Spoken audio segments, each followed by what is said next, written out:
How's it going, everybody? This is Marcello Margott with the LA Ironmen, and today we're going to go over the field layout for the West Coast Open. As you all know, this layout was released last week, so we've had a full weekend of practice on it. We practiced this past weekend against San Jose Royalty and got a very good look of how the field played out, so I'd like to share some insight with you guys and help you guys out with what bunkers are good to get to and, the way this field should be played. Alright, so let's get started. First, I would like to go over the Dorito side of the field, as I felt it was very strong.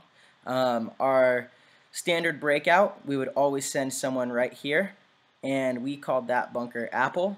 And our secondary guy either went to Dorito 1 or the Dorito corner. It was his choice. You always want to go back and forth with that, so the back center guy doesn't know where to shoot. He has to choose whether he wants to shoot high or low, and it just kind of keeps them guessing. So we'll play right now like we went to the Dorito 1 and the Apple.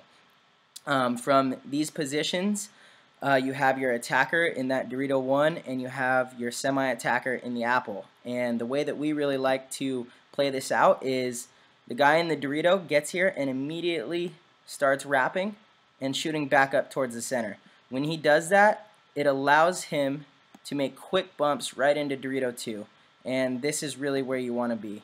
You want to be in the Dorito 2 like this as soon as possible. You want this set up on this side of the field. Once you're in the Dorito 2, you're pretty safe.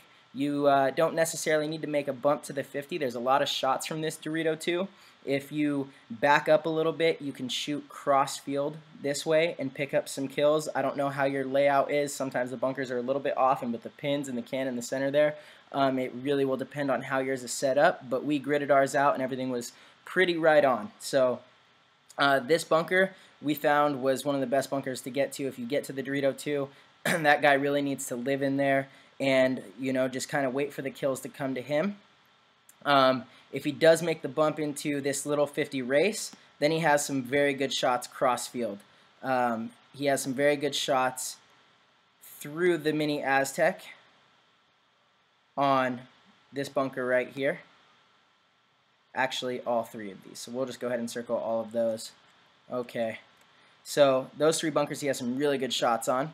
While all of this is happening, it's very important that this guy back here in the Apple keeps his gun up this way. He needs to protect this guy through here and watch this gap to stop their opponent from making the bumps from this bunker to that bunker and then down forward. Okay? So as a semi-attacker back in this spot, it's very crucial that he's a good gun battler. He's able to keep his head up and understand that if anything happens to his front guy, he needs to then make the bump into here right away. You cannot allow these Doritos not to be filled because it allows the other team to just go right down that side of the field. Okay, so now let's say that we have a player in the corner over here, which I think is a very powerful bunker.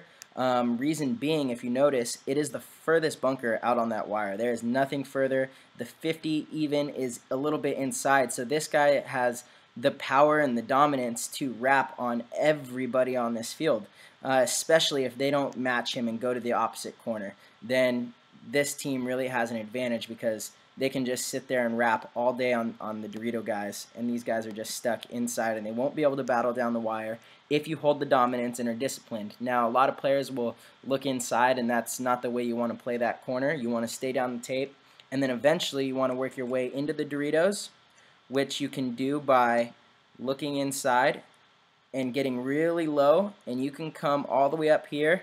Some people like to check it off here. Mouse Alex Goldman was actually going right by this and into the 40-yard line Dorito, and it was working really well for him because there's only a small cut right here that people can pick you up in, and if you just bypass that, you're going to make it 75% of the time. It's a little bit of a risk, but high reward. So that's really how you want to play that corner.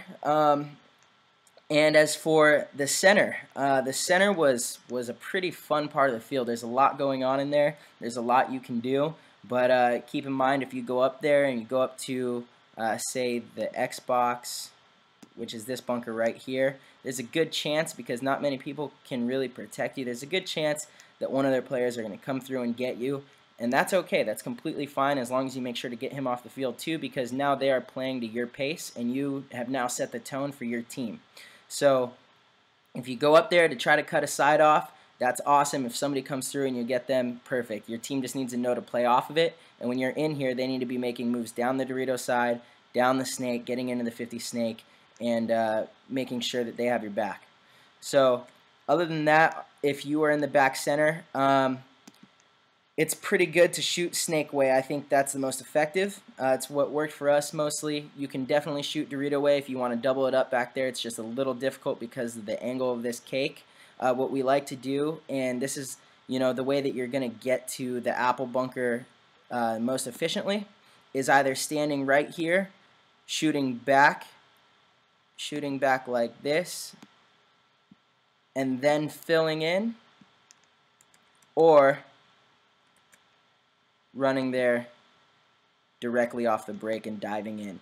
You want to be very careful with running and shooting there because these guys back here in this little dead zone off the start gate can definitely get a good shot on you. You want to either run and dive in there, or you want to pull up off the start gate, off the break, shoot back at your opponents, and then try to get in there. It's the most efficient way to do so.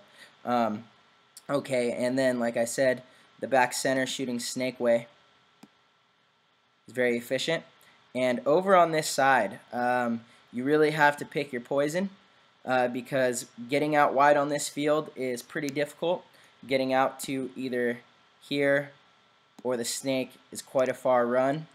We had most success coming to the god or the snake temple and this little Dorito on the snake side. This is the safest breakout. Now, of course, you can't run that every time because you'll just get contained in there. But this is definitely the safest breakout. Your back center guys should be doing drills that they start right here and they shoot this way, okay, back at the other team that runs out to here, and to the snake, okay? Those should be drills that your team should do. You should make sure to get your back center player on board with being able to kill that guy at least 75% of the time. He should be killing that guy because it's a wide open lane. He's really just going to have to figure out how to guess where the guy's going. That's going to come from scouting teams, knowing your opponent, and understanding what they're doing. Because if you can pick that up and you know that that player is going to run to the god, or if he's going to run to the corner, or even the snake, you have a very good chance of shooting him off the break. So you're going to have to do your homework on that and make sure that you do the drills so that the motor skills and the muscle memory is there, and all you have to do is say, okay, he's going to the god, you pick up your gun and your lane is right there.